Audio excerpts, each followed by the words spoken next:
Jésus a dit que tous les péchés peuvent être pardonnés sauf un. La peine pour ce péché est la seconde mort dans le lac de feu. Beaucoup ont pensé qu'eux-mêmes ou quelqu'un qu'ils connaissent sont en danger à cause de cela. Certains disent que ce sont les péchés sexuels, le meurtre ou le fait de blesser des enfants.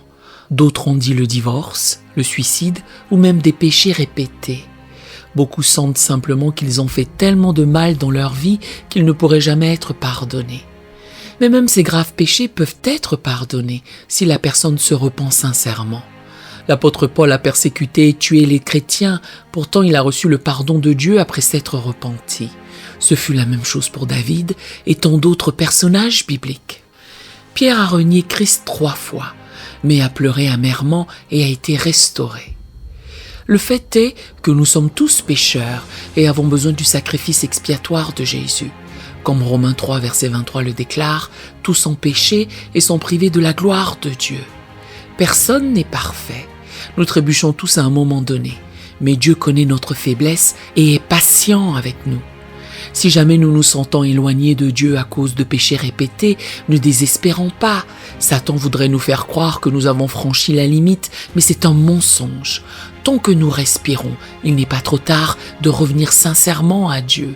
Comme l'enfant prodigue, nous serons accueillis à bras ouverts par notre Père céleste. Dieu comprend cela et ne jugera personne injustement. Comme le dit Ézéchiel 33, verset 11, « Je ne prends aucun plaisir à la mort du méchant, dit le Seigneur l'Éternel. Convertissez-vous donc et vivez. » Même ceux qui ont commis les pires péchés peuvent recevoir le pardon s'ils se tournent vers Dieu. C'est ce qu'on appelle la grâce divine. Elle ne ressemble en rien à la grâce humaine. Alors, comment une personne peut-elle savoir si elle a commis ce péché impardonnable? Et y a-t-il de l'espoir pour ceux qui pensent l'avoir commis? Voyons ce que la Bible dit à propos de ce péché impardonnable. Jésus a dit aux chefs juifs de son époque, « Tout péché et tout blasphème sera pardonné aux hommes, mais le blasphème contre l'Esprit ne sera point pardonné. » Matthieu 12, verset 31. Mais que signifie blasphémer contre l'Esprit? Est-ce que cela veut dire que si une personne a déjà dit quoi que ce soit contre le Saint-Esprit, elle est condamnée au lac de feu? Non, ce n'est pas ce qu'il voulait dire. En fait, il venait juste de l'accuser d'accomplir des miracles par l'esprit de Satan. Pourtant, il ne leur a pas dit qu'ils avaient blasphémé l'Esprit. Plutôt, il les mettait en garde, qu'ils étaient en danger de le faire. En ce cas, que voulait-il dire par blasphémer l'Esprit? Quand les chefs juifs ont fait ces accusations, ils savaient que ce n'était pas vrai.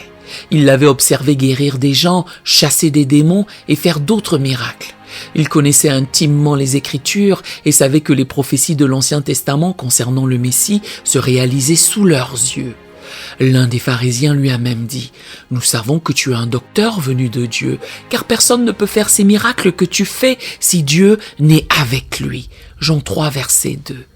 Et pourtant, dans le but de dissuader ses disciples et d'élever leur propre statut, ils ont prétendu que ce qu'ils faisaient ne venait pas de Dieu, mais de Satan. Ce n'était pas fait par ignorance, mais en pleine connaissance de cause. Ce péché impardonnable ne peut pas être commis par ignorance ou faiblesse. Il ne peut pas être commis par une personne qui croit sincèrement qu'il n'y a pas de Dieu ou qui se demande si Dieu existe. Plutôt, comme les chefs juifs qui comprenaient les Écritures et avaient le Messie devant eux, ce péché ne peut être commis que par ceux qui ont une connaissance intime de Dieu, de sa parole, de son mode de vie et de l'œuvre du Saint-Esprit dans leur vie. Ce péché impardonnable ne peut être commis qu'en pleine connaissance et compréhension de ce que l'on fait. Il ne peut pas être commis par ignorance, tromperie ou faiblesse. Et cela a en fait à voir avec l'attitude de la personne.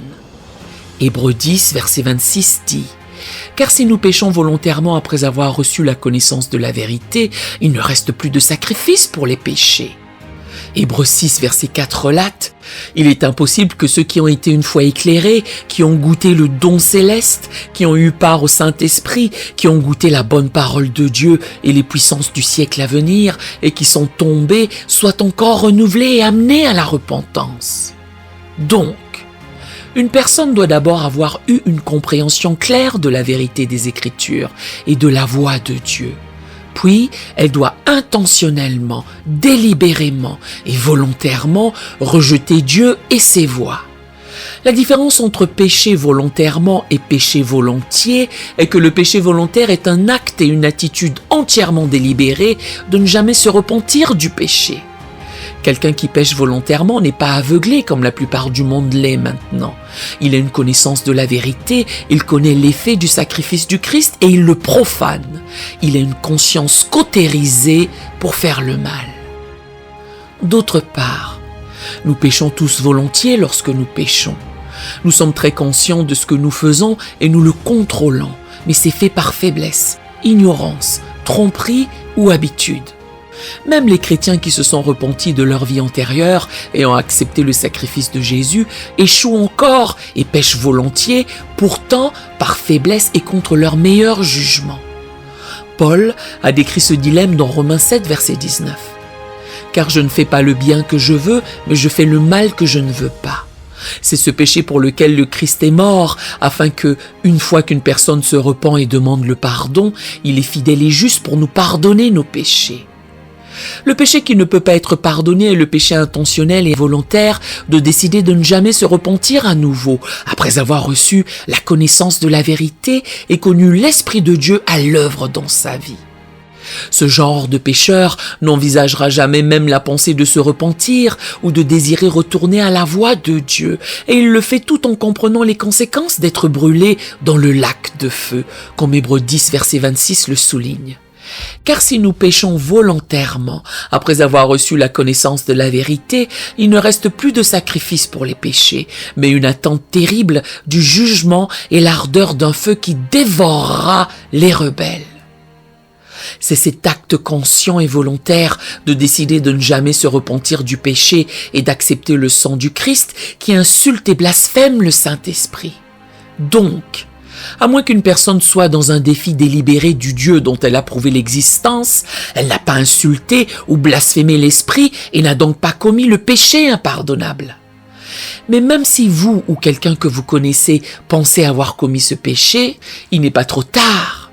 Dieu est infiniment miséricordieux et si vous êtes déterminé à changer votre vie, vraiment désolé pour vos péchés et vraiment repentant, alors vous serez pardonné.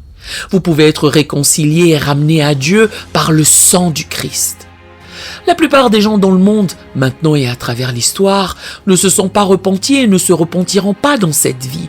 Pourtant, ils ne l'ont pas fait volontairement. Ils ont été trompés, ils ont été aveuglés par Satan et ses mensonges qui dominent ce monde.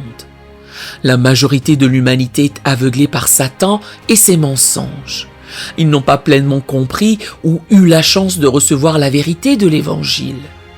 Dieu comprend cela et ne les jugera pas injustement. Le temps viendra où tous auront l'opportunité de connaître Dieu et de choisir la repentance.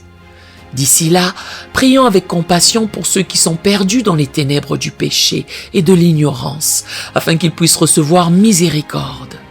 Ne les condamnons pas, mais montrons-leur l'amour de Christ par nos actions.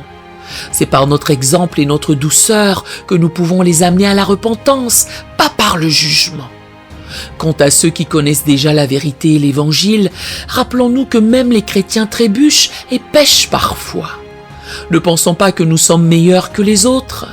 Nous avons tous besoin de la grâce et de la miséricorde de Dieu. Prions les uns pour les autres et reprenons-nous mutuellement avec gentillesse lorsque nécessaire. Rappelons-nous également que notre marche spirituelle est un processus. Nous ne deviendrons pas parfaits du jour au lendemain, mais si nous persistons patiemment dans la foi, la prière, l'étude de la Bible et la communion fraternelle, nous grandirons. Nos faiblesses peuvent devenir des forces lorsque nous les remettons entre les mains de Dieu. Cultivons chaque jour notre relation avec Christ. Prions pour avoir plus de son Esprit Saint qui nous aide à vaincre le péché. Gardons les yeux fixés sur Jésus, l'auteur et le consommateur de notre foi, comme dit Hébreux 12, verset 2, et marchons dans l'amour de Dieu en versant cet amour sur les autres. En conclusion, ne craignons pas le péché impardonnable, mais craignons plutôt de négliger le grand salut que Dieu nous offre. Sa grâce est plus que suffisante pour nous pardonner et nous transformer à l'image de Christ. puissions-nous répondre à cet amour infini en aimant Dieu de tout notre cœur, de toute notre âme et de toute notre pensée, et en aimant notre prochain comme nous-mêmes. Alors notre joie sera complète et nous glorifierons Dieu par une vie remplie de bonté, de justice et de vérité. Nous aimerions vous donner l'opportunité de faire de Jésus le Seigneur de votre vie. Voulez-vous bien prier avec moi? Dites: Seigneur Jésus, je me repens de mes péchés. Viens dans mon cœur. Je fais de toi mon Seigneur et Sauveur. Et merci Seigneur pour le baptême du Saint-Esprit en moi. Dans le nom de Jésus. Par cette simple prière, nous croyons que le Saint-Esprit vous conduit sur le chemin de la nouvelle naissance. Allez dans une bonne église qui est basée sur la Bible, donnez à Dieu la première place. Nous espérons de tout cœur que ce message vous encouragera. Si vous connaissez quelqu'un qui puisse être encouragé, s'il vous plaît, envoyez-le lui. Édifions le corps de Christ ensemble. Nous publions régulièrement des messages, des shorts et des prières. Appuyez sur la cloche des notifications pour vous le rappeler. Merci infiniment de nous soutenir en vous abonnant à notre chaîne. Que Dieu vous bénisse merveilleusement.